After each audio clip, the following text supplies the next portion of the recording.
Video like जरूर कर लीजिए और ऐसे वीडियो लगातार फ्री में पाने के लिए चैनल को तुरंत सब्सक्राइब कर लीजिए और बेल आइकन को जरूर टैप कर लीजिए ताकि आगे भी सारे वीडियो आपको मिलते रहे। यूट्यूब में फॉलो करते हैं तो प्लीज ये वाला फ्री टेलीग्राम चैनल जरूर ज्वाइन कर लीजिएगा। सारे नोटिफिकेशन सारे अपडेट यहीं पे आते हैं, ध्यान रखिए। दोस्तों, स्वागत है आपका CSAT प्रिपरेशन के इस यूट्यूब चैनल पर।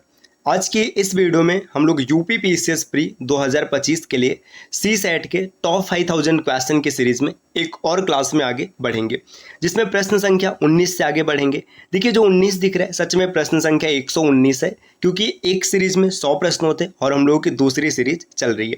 यह सीरीज काफ़ी महत्वपूर्ण है सभी प्रकार के प्रतियोगी परीक्षाओं के लिए। साथियों, आज की क्लास कॉन्सेप्ट की दृष्टि से काफ़ी मजबूत होने वाली है। अगर आप कॉन्सेप्ट को क्लियर करना चाहते हैं तो वीडियो को पूरा अंत तक देखिएगा। एक से बढ़कर एक बेहतरीन प्रश्नों का चयन किया गया है। तो चलिए फिर शुरू करते हैं आज के इस इंटरेस्टिंग सेशन को। इससे पहले आप वीडियो को लाइक कर दीजिएगा और चैनल पर अगर पहली बार विजिट किए तो सब्सक्राइब करना ना भूलेगा। साथियों, अगर आप यूपी पीसीएस के कंप्लीट प्रिपरेशन के लिए टीम के पेड कोर्सेज को फॉलो करना चाहते हैं तो इसमें से किसी भी नंबर पर कॉल या फिर व्हाट्सएप कर कोर्स की जानकारी ले सकते हैं। चलिए अब देखते हैं प्रश्नों को। देखिए, यहाँ पर पहला प्रश्न दिया है कि 23 - 4 करड़ी में 15 का वर्गमूल है। देखिए, जब कभी भी वर्गमूल का वर्गमूल निकालना हो, जैसे देखिए यहाँ पर पहले से रूट लगा है और इस पूरे का रूट निकालना है, तो उसका बहुत ही बेसिक सा ट्रिक होता है। अगर आपको ट्रिक पता है तो आप 1 सेकंड में इस प्रश्न का उत्तर टिक कर लेंगे और नहीं पता है तो आप फंस जाएंगे। सबसे पहले तो आपको ये ध्यान देना है कि देखिए, जो ये करड़ी यहाँ पर होगा पीछे वाला, जैसे इस प्रश्न को ऐसे भी दिया जा सकता है, ऐसे लिखा रहेगा √23 - 4 √15। तो आपको हमेशा ध्यान देना है कि जो ये पीछे वाला रूट होगा इसके बाहर जो संख्या होगा ये 2 होना चाहिए। अगर 2 है तब ठीक है, नहीं है तो इसे आप 2 बनाएंगे। 2 बनाने के लिए गुणा भाग कुछ भी किया जा सकता है। देखिए, अब यहाँ पर देखिएगा ये 4 है, 4 को आप ऐसे लिख सकते हैं। आप इसको ऐसे लिखिएगा 23 - 2 × 2 √15। अब देखिए, जो 1 2 है इसे आप रूट के अंदर भेज दीजिएगा, अंदर जाएगा तो 4 हो जाएगा। आपको मिल गया 23 - 2 √16। देखिए, अब यहाँ पे प्रश्न आपका बन जाएगा। इस फॉर्मेट में प्रश्न को लाना है, चाहे जैसे दिया रहेगा। अगर इमेजिन करो यहाँ पर कुछ नहीं होता तो आप गुणा करके 2 बनाते। अब इसके बाद ना ये जो दूसरा वाला रूट है जो 60 है ना, 60 को ऐसे डिवाइड करना है कि जब भी इसको जोड़ा जाए तो ये पहले वाली संख्या है, जैसे यहाँ पर 23 है तो 23 है, और जब गुणा किया जाए तो 60 है। जैसे 20 × 3 = 60, 20 और 3 = 23। ठीक, इसके बाद देखो यहाँ पर माइनस है तो बीच में माइनस लगाएंगे, प्लस होगा तो प्लस लगाएंगे। इसके बाद दोनों के ऊपर रूट लगा देंगे। देखिए, √20 - √3, यही इस प्रश्न का उत्तर होगा। देखिए, विकल्प में तो ऐसा कुछ नहीं दिया है, तब आप कहेंगे कहाँ सही। देखिए, 20 को आप ऐसे भी तो लिख सकते हैं 2 करड़ी में 5, क्योंकि 2 दूना 4 पंचे 20 और माइनस √3। अब इसका वर्गमूल किया गया तो आगे प्लस माइनस दोनों लग सकते हैं। तो देखिए, कौन सा विकल्प ऐसा है, विकल्प बी दिख रहा है, तो इस प्रश्न का उत्तर हो जाएगा। क्या जबरदस्त कॉन्सेप्चुअल प्रश्न है। ऐसे प्रश्न के लिए तो 1 लाइक बनता ही है साथियों। चलिए अगले प्रश्न पर आते हैं। प्रश्न संख्या दूसरा यहाँ पर दिया, cot 30 60 90 ... .93 का मान बताना। देखिए, cot 90 इसकी वैल्यू कितनी होती है, 0। जब 0 हो जाएगा तो 0 में किसी का भी मल्टीप्लाई कर दो, सब 0 हो जाएगा। विकल्प बी टिक करो, आगे बढ़ो, कुछ सोचने की आवश्यकता ही नहीं है। प्रश्न संख्या 21 दिया है, छात्रों की और उनके शिक्षकों की औसत आयु 15 है।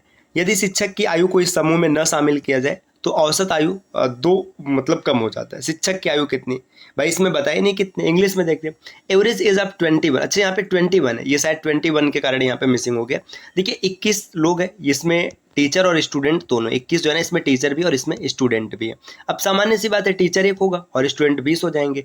अब इनका जो एवरेज एज है ना 15 वर्ष है। अगर मैं टीचर को यहाँ से निकाल दूँ, जैसे मान लीजिए मैं टीचर को निकाल दिया तो खाली 20 लोग बचे। अब इनका जो एवरेज है ना ये 2 घट गया, 13 हो गया। तो इसको निकालने का स्मार्ट ट्रिक भी और बेसिक ट्रिक भी, अगर आप बेसिक से जाना चाहते हो, देखिए बेसिक क्या होगा, आप सबसे पहले लिखेंगे 15 × 21 इतना लिखेंगे। ठीक, इसमें से माइनस कर लेंगे 13 × 20। 13 × 20 क्यों किया जाएगा, क्योंकि देखिए यहाँ पे सिर्फ टीचर को कम करेंगे ना, तो ये 20 और एवरेज कितने से कम हो रहा है, 2 से कम हो रहा है। ठीक है, इसको कैलकुलेट करेंगे, आपका आंसर आएगा।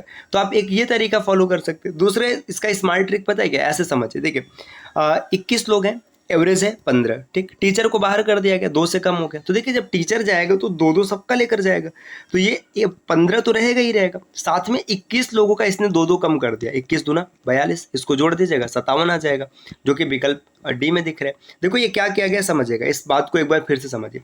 यहाँ पे देखो 21 लोग हैं, इसमें स्टूडेंट भी है और टीचर भी है। सबका एवरेज एज कितना है, 15 है। अब इसमें अगर मैं टीचर को बाहर निकालूं तो देखो जो 15 एवरेज था वो टीचर तो अपना लेकर ही आएगा। अब इसने क्या किया ना, पूरे ग्रुप में सबका 2-2 कम कर दिया, तो 21 लोगों का इसने 2-2 कम कर दिया। तो भाई 2-2 कम कर दिया तो 2 लेके चला गया, कितना लेकर गया, 21 दूना 42 लेकर गया। ये तरीके से बनाया गया। अगला प्रश्न यहाँ पर दिया, देखिए 22 नंबर का, ये भी बहुत ही बेहतरीन कॉन्सेप्चुअल प्रश्न है। दिया है एक्स स्क्वायर, यहाँ पे देखिए स्क्वायर है, ये थोड़ा सा 2 गलती से लिख दिया गया, X square plus -4x plus 1 is equal to 0। तो X cube plus 1 upon X cube की वैल्यू बताना है।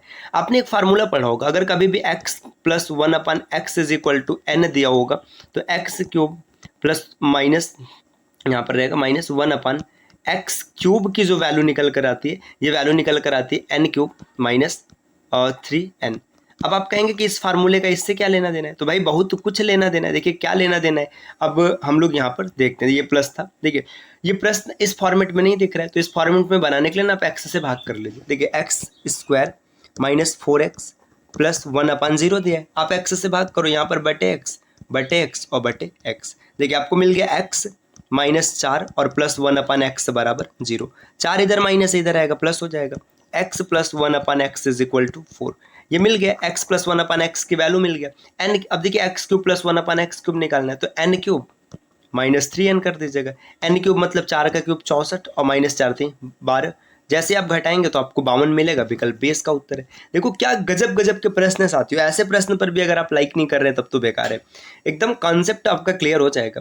प्रश्न संख्या 23 दिया है, निम्नलिखित कथनों पर विचार करें। अब कथन पर विचार करना है और जो इसका उत्तर होगा आपको टिक करना है। देखिए यहाँ पर दिया जल वाष्प सबसे महत्वपूर्ण ग्रीन हाउस गैस है, ठीक है, सही बात बता रहे हैं कि जल वाष्प गैस है। जल वाष्प अपने वजन और मात्रा दोनों ही गुणों द्वारा सबसे प्रचुर मात्रा में उपलब्ध ग्रीन हाउस गैस है। इसमें लंबी तरंग विकिरणों को अवशोषित करने और पृथ्वी की सतह पर वापस उन विकिरणों को परिवर्तित करने की सभी ग्रीन हाउस गैसों की तुलना में उच्चतम क्षमता होती है। तो यहाँ पर देखेंगे तो दोनों सही है, मतलब ए सही है और आर इसकी व्याख्या भी कर रहा है, तो विकल्प ए इस प्रश्न का उत्तर बन जाएगा। अगले प्रश्न पर आते हैं, प्रश्न संख्या 24 को देखते हैं साथियों। 24 नंबर का प्रश्न दिया, एक कथन है और एक कारण है। कथन है कि हमारे सौरमंडल में केवल 8 आधिकारिक ग्रह शेष रह गए, बिल्कुल सही है, ग्रह 8 ही हैं क्योंकि प्लूटो को बाहर कर दिया गया। इसमें दिया 2006 के बाद से सौरमंडल के तत्कालीन 9वें आधिकारिक ग्रह प्लूटो को उसके छोटे आकार के कारण बौना ग्रह माना गया। तो भाई इसके कारण तो नहीं माना गया है ना, तो ये गलत हो जाएगा। देखिए ए सही है और यहाँ पर देखेंगे जो आर है, आर देखो इसको बौना ग्रह तो माना गया है लेकिन छोटे आकार के कारण माना गया है ना, ये भी चल जाएगा, लेकिन ये ए की व्याख्या नहीं कर पा रहे, तो इसमें आप देखेंगे विकल्प 20 प्रश्न का उत्तर हो जाएगा। देखिए ए और आर दोनों सही है लेकिन ए आर का व्याख्या नहीं कर पा रहे हैं, ठीक। चलिए अगले प्रश्न पर आते हैं। प्रश्न संख्या 25 दिया, निम्नलिखित कथनों को में से सही निष्कर्ष चुनना है। मेरे सेक्शन के सभी छात्र मास्क पहनते हैं, ठीक, मेरे सेक्शन में जिसको जिसको बैठना है सबको मास्क पहनना है। अनुराग मास्क नहीं पहनता है। अब देखो अनुराग मास्क नहीं पहन रहा है, इसका मतलब वो मेरे सेक्शन का नहीं होगा। अब दिया क्या, अनुराग मेरे सेक्शन का छात्र नहीं, बिल्कुल सही है। अनुराग हेलमेट पहनता, अब भाई अनुराग हेलमेट पहने चश्मा पहने इससे कोई फर्क नहीं, ये तो गलत हो जाएगा। इसमें केवल अनुसरण एक सही है, विकल्प ए इसका उत्तर बनेगा। प्रश्न संख्या 26 दिया है, निम्नलिखित कथनों में से सही निष्कर्ष चुने। कुछ नक्षत्र सितारे हैं, तो जो कुछ नक्षत्र हैं ये क्या है, ये सितारे हैं, ठीक। आगे बोला जा रहा है सभी जो तारे हैं ये आकाश गंगा है, ठीक। अब कॉन्क्लूजन देखो, कॉन्क्लूजन क्या दिया, ऑल CRG है ना, ऑल सी गलत हो जाएगा है ना, सम CRG बिल्कुल सही है ना, ऑल GRC ये भी गलत हो जाएगा, सिर्फ दूसरा फॉलो कर रहे हैं, विकल्प बी को टिक करिए, आगे बढ़िए। अगला प्रश्न यहाँ पर दिया, प्रश्न संख्या 27, निम्नलिखित में से कौन संप्रेषण व्यवस्था के ब्लॉक आरेख के तत्व है। संप्रेषण व्यवस्था का जो ब्लॉक आरेख है उसका तत्व है प्रेषक, एनकोडिंग, चैनल, डिकोडिंग, प्राप्तकर्ता, सभी हैं, विकल्प डी इस प्रश्न का उत्तर हो जाएगा। अगले प्रश्न पर आते हैं। प्रश्न संख्या 28 दिए कि निम्नलिखित में से कौन सा कथन सही नहीं है। आपको बताना है कौन सा कथन सही नहीं है, मतलब गलत है। पहला दिया हुआ है कि आप एक गहन पाठक बन जाते जब आप एक उड़ान में अपनी यात्रा के दौरान एक यादृच्छिक पत्रिका पढ़ना शुरू कर देते हैं। भाई आप उड़ान के दौरान मतलब जब आप कहीं जहाज से जा रहे हैं तब आप मतलब पत्रिका पढ़ रहे हो तो गहन पाठक हो गए, ये तो फिर भाई दिखावा है, गलत हो गया पहला, है ना, ये सही नहीं, मतलब ये उत्तर में शामिल होगा। हमारे दिन प्रतिदिन सबसे पढ़ने का सबसे प्रचलित तरीका बोल बोल कर पढ़ने का, ये भी गलत हो जाएगा। आगे है संप्रेषण कौशल आपके व्यवहार कौशल का एक अभिन्न अंग है, बिल्कुल सही है। इम्प्रोमेंटू, मेमटू और एक्सटेम्पोरियस यह दो अंतर संबंधित शब्द है, बिल्कुल सही है। देखिए कौन सा सही नहीं है, पहला और दूसरा नहीं सही, तो विकल्प इस प्रश्न का उत्तर बनेगा।